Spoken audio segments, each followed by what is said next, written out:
Bismillahirrahmanirrahim. Assalamualaikum warahmatullahi wabarakatuh.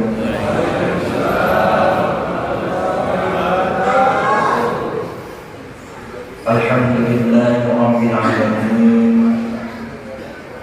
Wa bihi nasta'inu 'ala umuri dunya waddin.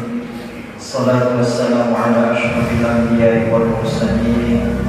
Sayyidina wa maulana Muhammadin wa ala alihi wa sahbihi wa barik wa sallim ajma'in, amma ba'du. Qala Allah ta'ala fi kitabihil karim, a'udzu billahi minasy syaithanir rajim.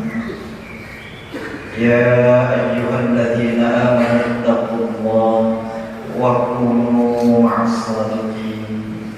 Al-ayat sadaqallahu al-azim. Hadirin mukarramin, para asatidzah, para guru, para alimul ulama yang saya hormati dan saya muliakan, alladzina lam yudhkar ismuhum ta'zima wa takrima.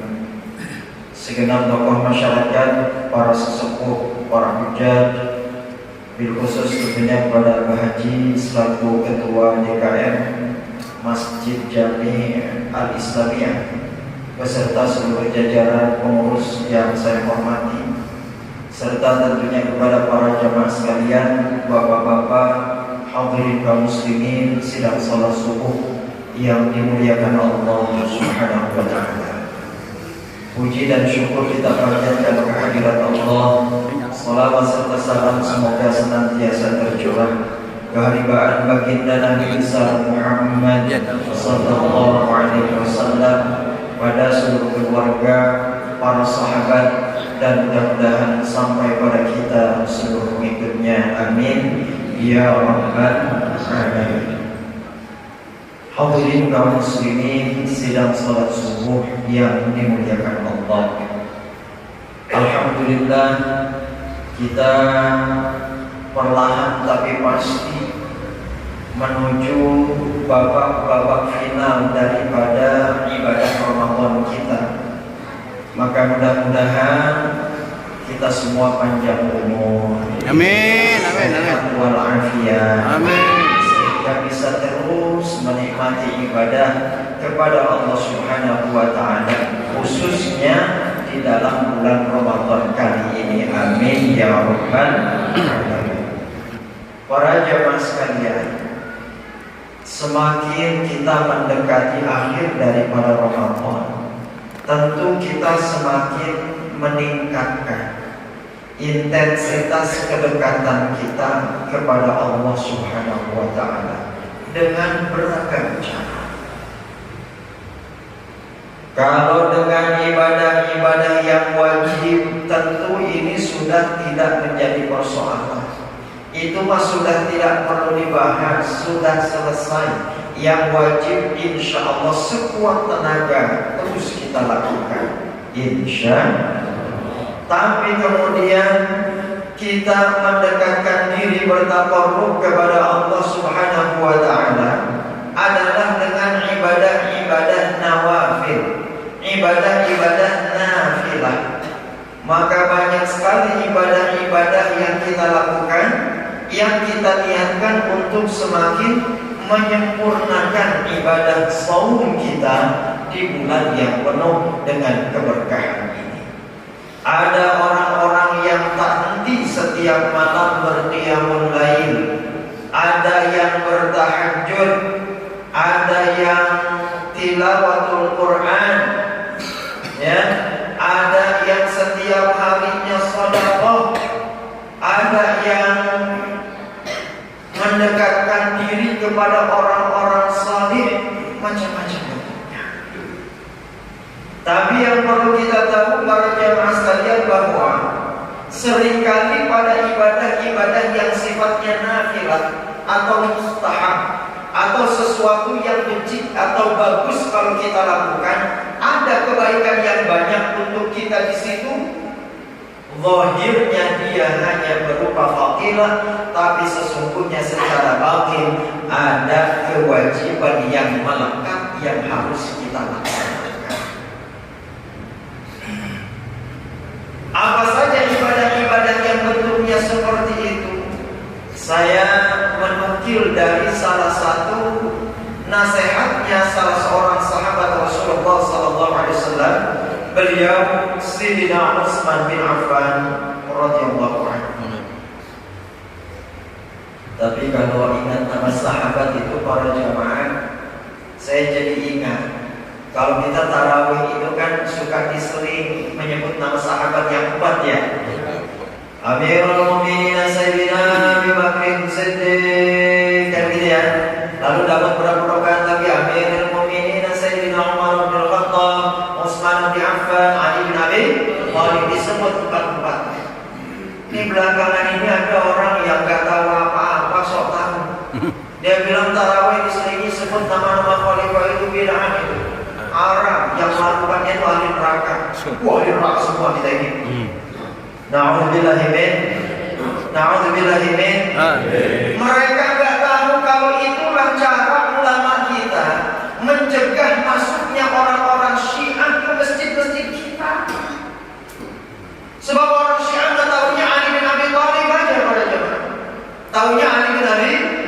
Sebagian daripada sekte mereka itu mengkafirkan Aisyah radhiyallahu anha, mengkafirkan Abu Bakar As-Siddiq radhiyallahu anhu, mengkafirkan Umar bin Khattab, mengkafirkan Utsman bin Affan. Satu saja yang mereka akui, Sayyidina Ali bin Abi Thalib. Bukan berarti kita tidak mencintai Ali bin Abi Thalib, sangat. Tapi sahabat-sahabat yang lain juga kita muliakan.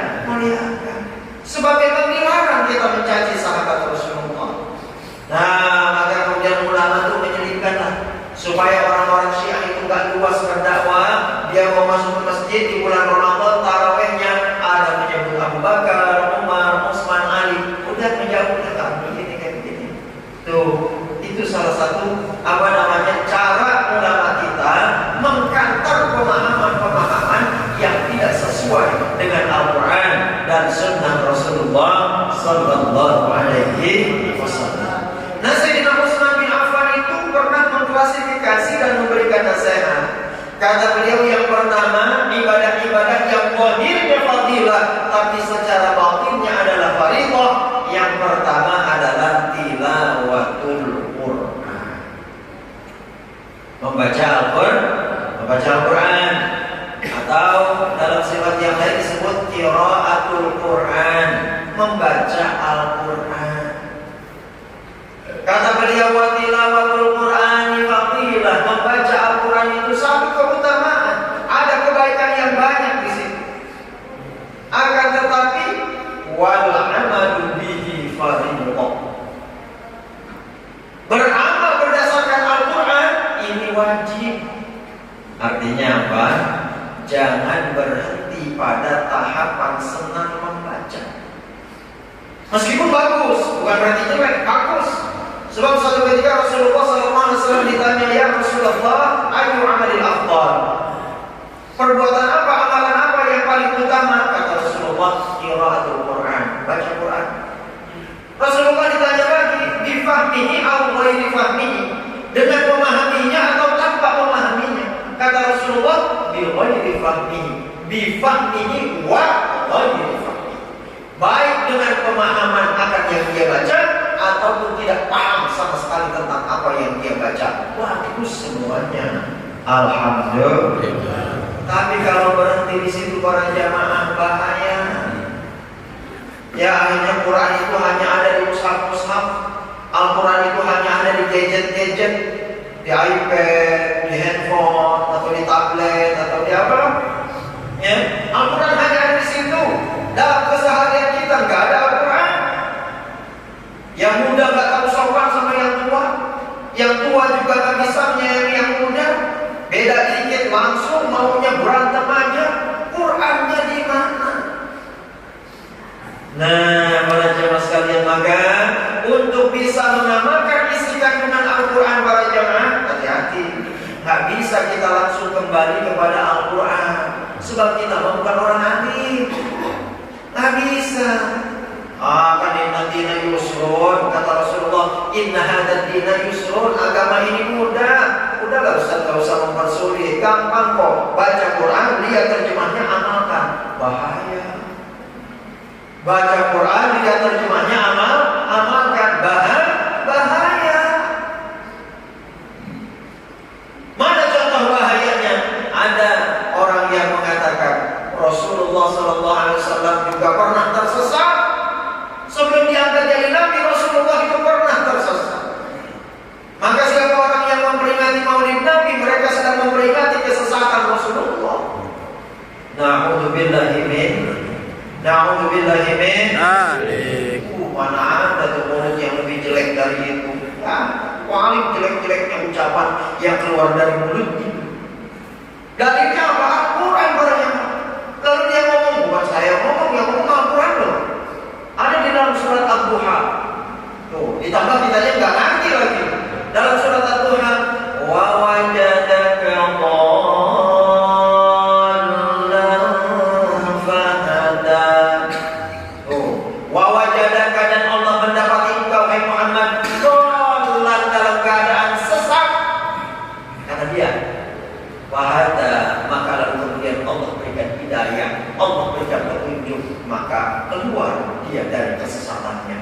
Tuh, Nabi Muhammad juga sebelum diangkat jadi Rasul pernah tersesat. Ayo ngomong apa? Dalilnya Al-Quran. Oh, nyajak. Berarti wajar ayo menceritakan orang kayaknya jadi tukang potong, tukang taruh, tukang tarik tali androk. Wajar bercena. Walau satu tiga yang tobat beres masuk urusan. Satu kakinya kesatuan. Ya Allah, na'udzubillahi min. Itu ada orang yang ngomong orang Islam. Kali yang lain datang orang Nasrani. Bilang, kan Quran bilang orang Islam maka bakal masuk surga. Yang pasti masuk surga itu orang Yahudi atau Nasrani. Oh, jangan macam-macam, jangan berantem. Jangan berantem dulu. Kan yang ngomong bukan Injil, bukan Quran yang ngomong.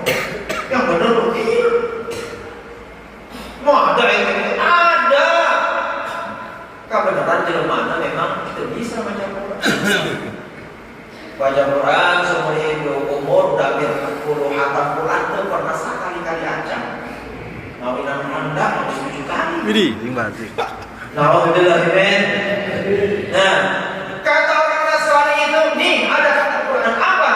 Kata Tuhanmu nih, la yadkhulul jannata illa man kana hudan aw nasara. Allah baik. Ayat dipotong ya Allah baik. Pada artinya apa nih? La yadkhulul jannata, tidak akan pernah masuk ke dalam surga illa, kecuali man kana jelma anu ayat di dunia na Yahudan au Nasara. Hudan au Nasara, dia ini orang Yahudi atau dia orang Nasrani. Tuh kata Quran, ada di Quran ada. Berarti ahli neraka kafir orang ini. Waduh. Kalau bakal masuk surga. Tapi kan dalam hati Allah, kayaknya nggak mungkin, kayaknya nggak mungkin. Tapi mau melawan nggak bisa, mau menjawab nggak tahu ilmunya. Kenapa? Karena senangnya cuma baca Quran. Bari jempul ya jempul bu, dua-duanya kasih buku. Ya, maka nih para jamaah, penting kita punya pemahaman terhadap ayat yang kita baca. Belajar kepada guru-guru kita, kepada kiai-kiai kita, kepada ustaz-ustaz kita, orang-orang yang sanad ilmunya memang bersambung kepada Rasulullah SAW. Katanya ini juga ustaz lulusan Mekah, lulusan Madinah, ngomong bahasa Arab sampai lancar. Tidak jaminan orang yang ngomong bahasa Arabnya lancar ngerti gramatika bahasa Arab. Tidak jaminan. Sama seperti kita. Ayo orang ngomong bahasa Indonesia, apa sih Pak? Benar. Lancar nggak ngomong bahasa Indonesia? Lancar. Apakah mungkin orang Australia lebih paham bahasa Indonesia daripada kita? Banyak orang yang nggak mungkin, pasti lebih paham Siapa yang nggak bisa bahasa Indonesia di sini? Angkat tangannya. Nggak ada, semuanya bisa bahasa Indonesia, ngomong lancar. Tapi tahukah para jamaah kalau saya tanya, apa yang dimaksud dengan diftong? Nah, kata diftong, permadanya ayah eta. Dalam gramatika bahasa Indonesia ada istilah diftong. Apa yang dimaksud diftong? Itu nyamuk. Gaya bahasa hiperbola, namun hiperbola. Ya oke, sepak bola. Hiperbola itu nyamuk. Tuh, lancar ngomong bahasa Indonesia, nggak ngerti gramatika bahasa Indonesia. Maka banyak juga orang-orang yang lulusan Mekah Madinah, dua tempat kota suci yang paling mulia di dunia, tapi kemudian nggak ngerti gramatika bahasa Arab. Banyak. Ujungnya apa? Sholawat nariyah dia bilang syirik. Ini gara-gara nggak ngerti gramatika bahasa Arab. Ayo ngomong kembali kepada Al-Quran dan Sunnah. Ayo bahasa Arab dia ngerti. Maka yang mengerti gramatika bahasa Arab adalah para santri yang ada di kobong-kobong, yang ada di pesantren-pesantren tradisional. Itu yang ngerti. Mereka yang mengkaji Jurumiyah, Imriti, Alfiyah, itu yang paham. Di situ melewut kita kata. Hati-hati. Nah, supaya kita bisa mengamalkan isi kandungan Al-Quran tidak berhenti pada tahapan membaca. Setelah membaca kita bagus bacaannya, maka tuntutan berikutnya adalah belajar isi kandungan, berupaya memahami supaya tidak salah dan tidak tertipu. Sebab ternyata ketika Allah mengatakan dalam surat Al-Duha, wa wajadaka dhallan fahada, Allah mendapati engkau tersesat hai Muhammad, lalu Allah berikan petunjuk. Bukan sesat dalam pemikiran dan amal ibadah, bukan. Diceritakan dalam tafsirnya oleh ulama bahwa Rasulullah sewaktu ngangon kambing, kambingnya mapal, sampai mapal hiji, lari dia ke padang pasir, dikejar oleh Rasulullah karena ini amanah, dikejar sampai ke tengah padang pasir, dapat tuh kambing. Rasulullah bingung mana arah timur, mana arah barat, tidak bisa kembali ke kota Mekah karena nggak kelihatan apa-apa, kiri kanan depan belakang padang pasir membentang. Itu bisa balik ke mana hidup tadi itu ke sono ke sini. Maka kata Allah Subhanahu wa taala, Jibril turun bawa Muhammad pulang ke Mekah. Tuh, pada itu maksudnya. Bukan Rasulullah pernah sesat seperti kita waktu muda. Rasulullah maksum dari kecil. Udah jadi nabi punya mukjizat. Sebelum jadi nabi punya irhas. Mana mungkin nabi tersesat? Maka orang yang mengatakan begitu pasti dia hanya mengandalkan bacaan Al-Quran dan baca terjemahnya. Itu bahaya makanya. Lalu yang kedua, tidak akan tertipu kalau kita punya guru, kita punya pemahaman. Kenapa? Sebab ayat yang tadi mengatakan tidak akan masuk surga kecuali orang Yahudi dan Nasrani, itu ayat yang dicuplik, yang dipotong. Mimiti nanti dibaca, tuntut nanti dibaca. Cuma karena kita tahunya cuma kuliah sama kulhu, jadi gak bisa ngomong apa-apa. Padahal ayat itu secara lengkap berbunyi wa qalu, Allah, wa qalu. Apa qalu eta? Rokok dulu lah. Kata ahli hisab pakai wenana. Ya, qalu lah qalu cenah. Qalu wae pola, qalu lah asal wae ngarep-ngarep ene. Ya. Nah, para jamaah sekalian, wa qalu, berkata mereka. Siapa mereka itu? Ahli kita. Yahudi dan Nasrani. Lainnya adalah jannah, tidak akan bisa masuk surga illa man kana hudan aw nasara, kecuali orang yang dulunya Yahudi atau Nasrani. Lalu apa kata Allah? Tilka aniyuhum, itu adalah angan-angan mereka, itu adalah khayalan mereka. Qul, katakan hai Muhammad, kita disuruh katakan, jamaah Masjid Al-Islamiyah, katakan, hatu burhanakum in kuntum shadiqin, datangkan buktinya kalau kalian memang orang-orang yang benar. Quran menolak, tapi karena dipotong sepertinya Quran mengatakan mereka yang akan masuk surga. Padahal kalau ayatnya dibaca utuh, sama sekali tidak mengatakan begitu. Paham? Paham? Penting tuh para jamaah kita punya pemahaman tentang ayat yang kita baca. Maka hadirin kaum muslimin sedang salat subuh rahimahumullah. Membaca Al-Quran itu adalah fadilah, tapi mengamalkan isi kandungannya adalah fardhu, wajib. Bagaimana dengan kita di Indonesia? Silahkan dijamin oleh undang-undang. Oleh yang mau umat Islam disiun-siunan, baik disiun-siunan. Gak boleh kayaknya menunjukkan identitas keislaman. Disebutnya radikal lah, disebutnya intoleran lah, disebutnya anti Pancasila lah. Nih saya dikasihkan para jemaah, tidak ada orang Indonesia yang lebih Pancasilais daripada orang Islam. Tidak ada. Tidak ada orang Indonesia yang mencintai negerinya lebih daripada orang Islam. Tidak ada. Tidak ada orang yang lebih memahami falsafah negara ini lebih daripada orang Islam. Tidak ada. Pak, ini tahu nggak para jamaah? Itu orang-orang yang suka ngomong, Anda tuh gak Pancasilais tuh, radikalis tuh. Nah, sama gitu kan? Itu kalau ada demo besar di Istana Negara, demo besar di depan gedung DPR, kan mesen tiket banyak, sumpah kasih lampu kaman, udah pesen tiket.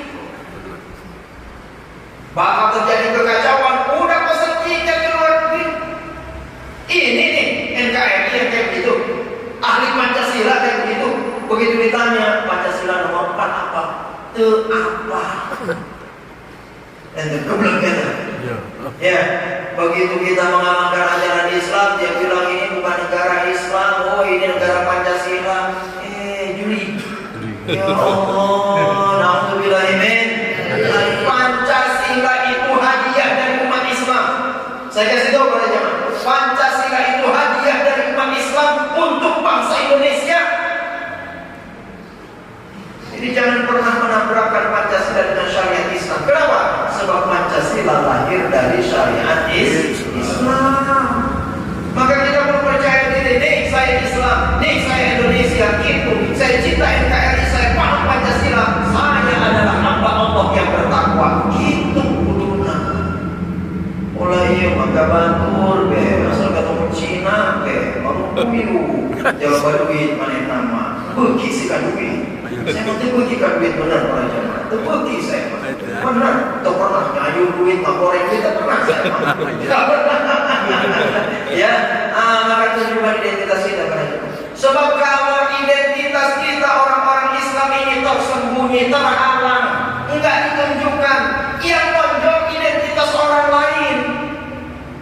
Komunis nonjol, kafir nonjol. Kafir atau non-muslim? Muslim. Kafir apa non-muslim? Kabet. Ya. Iya, hanya yang kafir nonjol, yang komunis nonjol, sosialis nonjol, ateis nonjol, yang Islamnya mendem. Nah, maka para jamaah, kezaliman itu merajalela bukan karena kezaliman kuat, tapi ahlul haknya ini para jamaah hati-hati. Apalagi ke depan sebentar lagi tahun politik, luar biasa. Mungkin usah mabuk pakai peci. Iya, para jamaah, ada partai besar kalau mengadakan munas di Bali, pelacur panen, lebaran pelacur panen. Iya, kalau partai itu ada munas di Bali, pelacur panen. Tapi kalau sudah mulai masuk tahun politik, pakai peci, pakai sorban, semua akan jadi namanya tangerana. Semua akan jadi kadrun pada waktunya. Belum dekat waktunya aja ngatain kita kadrun. Pak, kalau Bapak tahu kadrun itu apa namanya? Singkatan dari kadal gurun. Jadi orang yang berbau ke Arab-Araban ya Pak, disebutkan kadrun. Tahu nggak? Dalam sejarah orang atau golongan yang pertama menyebut umat Islam sebagai kadrun adalah PKI. Ya, maka kalau ada orang-orang menyebut kita itu kadrun, yakin itu keturunan PKI. Baca dalam sejarah ada banyak. Tahun 60-an, 65 itu Musso, itu Aidit menyebut kita itu kadrun. Maka kalau ada orang-orang sekarang kayak Ade Armando, siapa itu orang jelmaan garet atut kabebes, ya jelek semuanya menyebut kita kadrun. Berarti ini keturunan PKI. Awas ya, tapi ditampil kepanggil duluan sama mahasiswa bukan dulu leper-leper. Beak di tangan zaman. Alhamdulillah. Supaya itu bagus eta. Orang jadinya masalah. Puji sekali ya. Ya Allah. Nah, para jamaah sekalian ini baru satu. Ya para jamaah, insyaallah ulang terus bagus berat. Yang mau jalan-jalan ke Malaysia, ke mana hari Minggu. Amin ya rabbal. Ya inilah para jamaah yang bisa saya sampaikan. Insyaallah pada seri-seri berikutnya akan saya sambung bahwa ada amalan-amalan yang secara zahir hanya berupa fadilah, tapi di dalamnya terdapat fardhu, kewajiban yang harus kita laksanakan. Wallahu muwaffiq ila aqwamit thoriq. Wassalamualaikum warahmatullahi wabarakatuh.